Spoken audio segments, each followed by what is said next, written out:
और चलिए अब सीधे आपको प्रयागराज लिए चलते हैं। अखिलेश यादव पहुंच चुके हैं। देखिए तस्वीरें वहां से आनी शुरू हो चुकी हैं और अखिलेश यादव को समझ लिया है। चुनाव की हवा को यहाँ के लोग पहले ही समझ चुके हैं। इस बार डबल इंजन की सरकार की यहाँ की जनता झूठ की पटरी को उखाड़ फेंकने के लिए तैयार है। लगता है यहाँ तो पहले से ही लोग तैयार है सरकार को हटाने के लिए। इसलिए मैं आप सबसे निवेदन और अपील करने आया हूं कि समाजवादी पार्टी के प्रत्याशी हाकिम लाल बिंद को ऐतिहासिक वोटों से जिताने का काम करना और बगल में ही हमारी दूसरी विधानसभाएं हैं, उनमें भी मदद करना। साथ ही साथ पूर्व विधायक अंसार हैं, इनकी भी मदद करना। पहले, दूसरे, तीसरे, चौथे चरण में ही जनता ने समाजवादी पार्टी और गठबंधन को बहुमत दे दिया है। पहले चरण, दूसरे चरण, तीसरा चरण और चौथे चरण में ही उत्तर प्रदेश की जनता ने समाजवादी पार्टी और गठबंधन के लोगों को बहुमत की सरकार का फैसला सुना दिया है। अब आपकी जिम्मेदारी बनती है कि इस बार ऐतिहासिक बहुमत की तरफ समाजवादी पार्टी को लेकर के जाएं। मैं प्रयागराज के अपने नौजवानों का बहुत बहुत धन्यवाद देना चाहता हूं। ये प्रयागराज के हमारे नौजवान 5 साल से इंतजार कर रहे थे इनका भाग्य बदलेगा, लेकिन 5 साल इंतजार में कट गए हैं। अब आने वाले 5 साल ये इंतजार नहीं करना चाहते हैं। समाजवादी पार्टी के चुनाव चिन्ह साइकिल की बटन दबा करके इस सरकार को उखाड़ फेंकना चाहते हैं। वैसे तो हमारे मुख्यमंत्री ने प्रयागराज का ये नया नाम रखा है, इलाहाबाद का। इलाहाबाद का नया नाम प्रयागराज, लेकिन उतना ही भारतीय जनता पार्टी के बाबा मुख्यमंत्री के कार्यकाल में बदनाम हुआ है। चाहे वो कुंभ का घोटाला हो, चाहे नौजवानों पर लाठी चली हो, और चाहे यहाँ के लोगों ने गंगा में बहती हुई लाशों को देखा हो। नाम जरूर बदल दिया, लेकिन बदनामी भी उतनी ही सरकार ने कराई है। हमारे प्रयागराज को उतना ही सरकार ने बदनाम किया है। यहाँ के लोग कैसे भूल सकते हैं कि जिस समय कोरोना आया, बीमारी आई, यहाँ के मजदूर भाई पैदल पैदल चल करके आए थे। कोई गुजरात से, कोई महाराष्ट्र से, कोई पंजाब से, हरियाणा से, जो कुछ उनके पास सामान था वो लेकर के आए। इस सरकार ने कोई मदद नहीं की, उनको अनाज छोड़ दिया। अगर कोई मजदूरों की मदद कर रहा था तो वो समाजवादी लोग थे, उनकी मदद करने का काम कर रहे थे।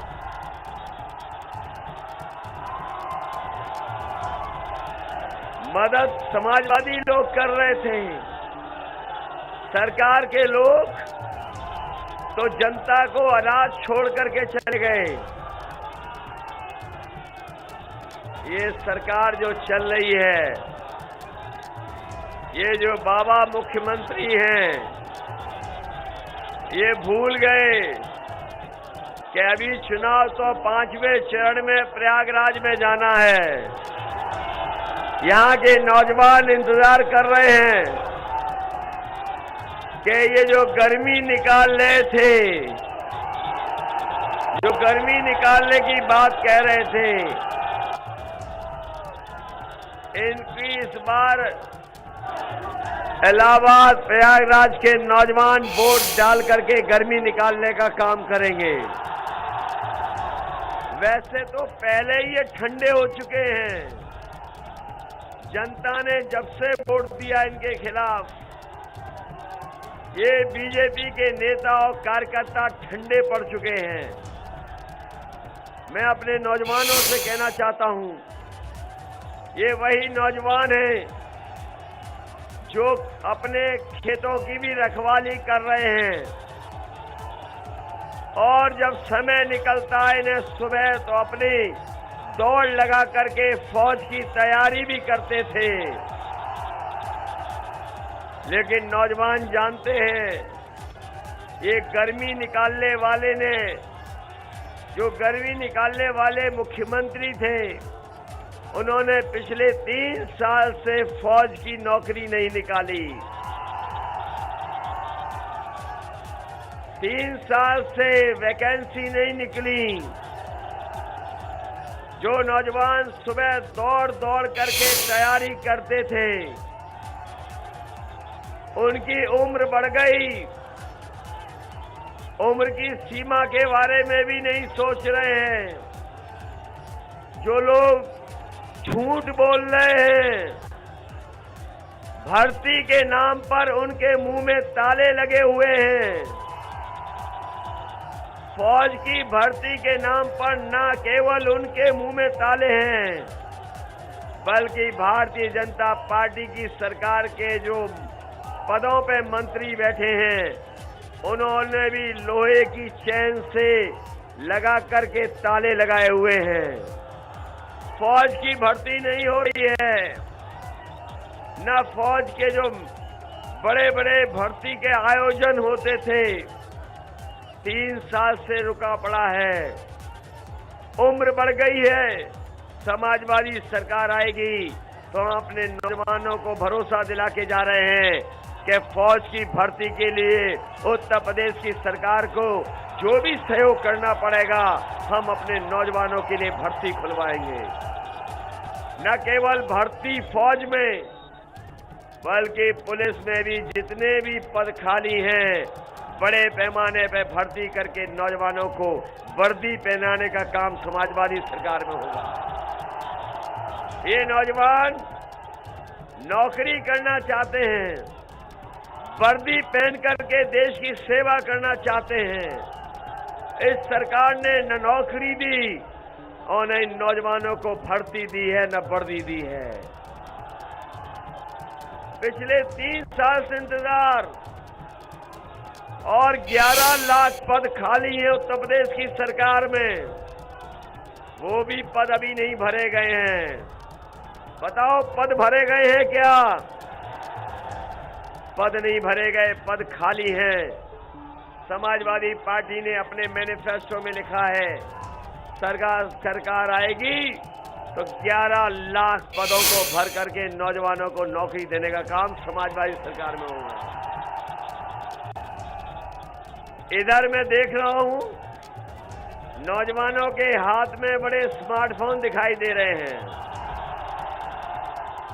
कहीं ऐसा तो नहीं है कि बाबा मुख्यमंत्री आए हो चुपचाप बांट के चले गए हो?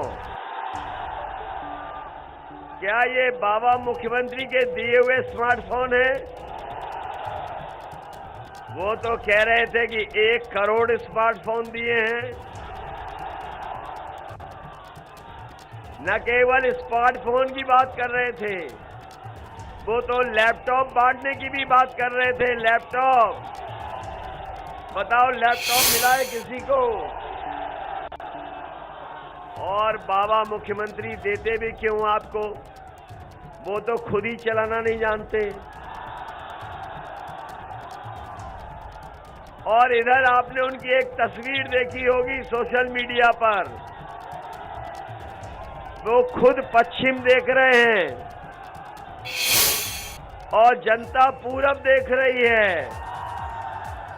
बताओ तस्वीर देखी कि नहीं देखी? इससे पता लग रहा है कि वो स्मार्टफोन भी नहीं चला पाते हैं।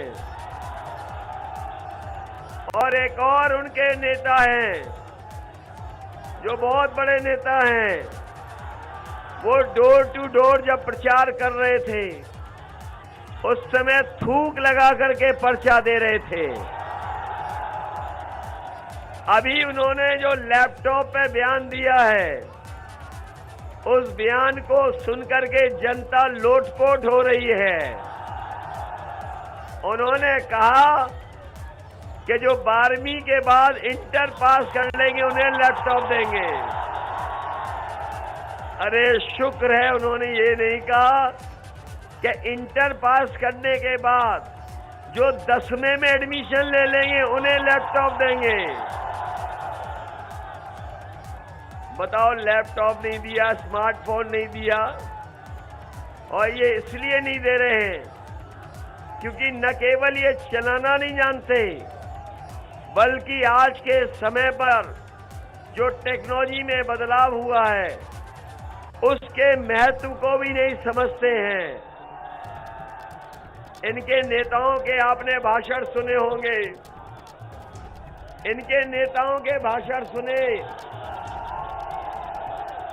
इनके जो छोटे नेता हैं वो छोटा झूठ बोल रहे हैं, जो बड़े नेता हैं वो बड़ा झूठ बोल रहे हैं, और जो सबसे बड़े हैं वो सबसे बड़ा झूठ बोल रहे हैं। और आश्चर्य करने की बात तो ये है कि जो बीजेपी का बड़ा कार्यकर्ता है वो अपने से छोटे को झूठ बोल रहा है, जो छोटा नेता है वो अपने से छोटे नेता को झूठ बता रहा है, जो सबसे छोटा नेता है वो कार्यकर्ताओं को झूठ बता रहा है। बताओ, झूठ बोल रहे हैं कि नहीं बोल रहे हैं? ये मैं भाषण सुन रहा था उनके बड़े नेताओं के, उनके महंगाई पर कोई बात नहीं कह रहे। महंगाई पर उनके मुंह में ताले लग गए हैं। जो डीजल पेट्रोल महंगा है, जनता सवाल पूछ रही है तो वो दूर दूर से प्रचार कर रहे हैं, दूर दूर से। अब महंगाई को लेकर के जनता के पास नहीं जा रहे हैं। बताओ, महंगाई बढ़ गई कि नहीं बढ़ गई? पहले तो ये कहते थे कि हवाई चप्पल वाला हवाई जहाज में बैठेगा। ये कहा था कि नहीं कहा था? और जब से सरकार में आए हैं, डीजल और पेट्रोल की कीमत बढ़ा दी इन्होंने। आज हमारे गरीबों की गाड़ी नहीं चल पा रही है, मोटरसाइकिल नहीं चल पा रही है। बताओ, महंगाई बढ़ा दी कि नहीं बढ़ा दी? जो हवाई चप्पल पहनने वालों को हवाई जहाज में बैठा रहे थे, उन्होंने देश के सब हवाई जहाज बेच दिए। हवाई जहाज जहां खड़े होते थे वो हवाई अड्डे बेच दिए, पानी के जहाज बेच दिए, बंदरगाह बेच दिया, और जहां रेलगाड़ी थी, रेलगाड़ी बिक रही हैं, और रेलगाड़ी के साथ साथ रेलवे स्टेशन भी बेच रहे हैं।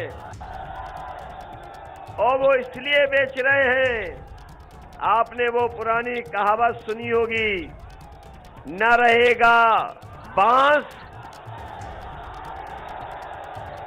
न रहेगा बांस, जब सब बिक जाएगा तो न नौकरी देनी पड़ेगी और न आरक्षण देना पड़ेगा। बताओ इसीलिए बेच रहे हैं कि नहीं बेच रहे हैं कि नौकरी न देनी पड़ जाए, आरक्षण न देना पड़ जाए। ये कह रहे हैं कि हम पिछड़ों का बहुत सम्मान करते हैं, दलितों का बहुत सम्मान करते हैं। बताओ हमारे नौजवानों, आप पढ़े लिखे हो, जो आईएएस बनाए गए हैं बिना परीक्षा वाले, बताओ उसमें से पिछड़े, दलित और अल्पसंख्यकों में से कितने बने हैं? जो बड़े पदों पे बैठा दिए गए, वो बताओ आपके बीच से कोई बना हो तो बता दो, कोई पिछड़ा बना हो बता दो, कोई अल्पसंख्यक बना हो तो बता दो, कोई दलित बना हो तो बता दो। और बड़ी बड़ी यूनिवर्सिटियों में पता कर लेना आप, जो वाइस चांसलर बन रहे हैं वो भी आपके बीच में नहीं बन रहे हैं, आपके बीच के नहीं हैं वो लोग। और जो दिल्ली सरकार कर रही है वही उत्तर प्रदेश की सरकार करना जा रही है। बताओ उत्तर प्रदेश की भी सरकार करेगी तो आपको परीक्षा और आपको जो आईएएस देखने का सपना, पीसीएस देखने का सपना भी ये भारतीय जनता पार्टी के लोग खत्म कर देंगे। ये बड़ा आरोप लगाते हैं, समाजवादियों पे बहुत आरोप लगाते हैं ये दिल्ली वाले बड़े बड़े नेता कि इनकी सरकार बनती है तो कुछ ही लोगों को फायदा होता है। हम समाजवादी पार्टी के लोग कह के जा रहे हैं, अभी हम प्रयागराज से आ रहे हैं, गंगा को और संगम को देखते आ रहे हैं। इन्होंने तो मां गंगा को साफ करने की बात कही थी, मां गंगा को नहीं साफ किया। आज भी मां गंगा वैसी हैं जैसी पहले थी। और बताओ मां गंगा ने वो लाशें वापस कर दी थी कि नहीं कर दी थी? क्या वो बातें भूल जाओगे? यहाँ हजारों लाशें बह रही थी मां गंगा में। मैं यहाँ प्रयागराज में आया हूँ और प्रयागराज की पवित्र धरती है, ये आध्यात्म की धरती है। मैं आपको भरोसा दिलाता हूँ कि समाजवादी सरकार जब बनेगी तो 3 महीने के अंदर जाति जनगणना कराने का काम भी समाजवादी लोग करेंगे। और इसलिए करेंगे कि हमारे और आपके बीच में कोई भेदभाव न हो, जातियों को गिन करके आबादी के हिसाब से उनको हक सम्मान मिल जाए, सबको स्थान मिले, सबको सम्मान मिले। यही समाजवादी लोग आने वाले समय में सरकार में करने जा रहे हैं। इधर मैं देख रहा हूं बड़ा अच्छा नारा लगाया है, मठाधीश तुम मठ में जाओ, मठाधीश तुम मठ में जाओ। लगता है उन्होंने पहले ही लखनऊ से गोरखपुर की टिकट बुक कर ली हवाई जहाज की। इधर वो हमसे कहते हैं कि हम 12 बजे सो के उठते हैं। ये 12 बजे उठने की बात कही, तब से हमने भी उनके घर पर नजर रखना शुरू कर दिया है। उन्होंने कहा कि हम 12 बजे सो के उठ जाते हैं। पता नहीं बाबा मुख्यमंत्री कहां से देखते हैं ये सब चीजें। और जब से उन्होंने ये कहा तब से हमने भी उनके घर पर नजर रख दी है। और आजकल मैं देख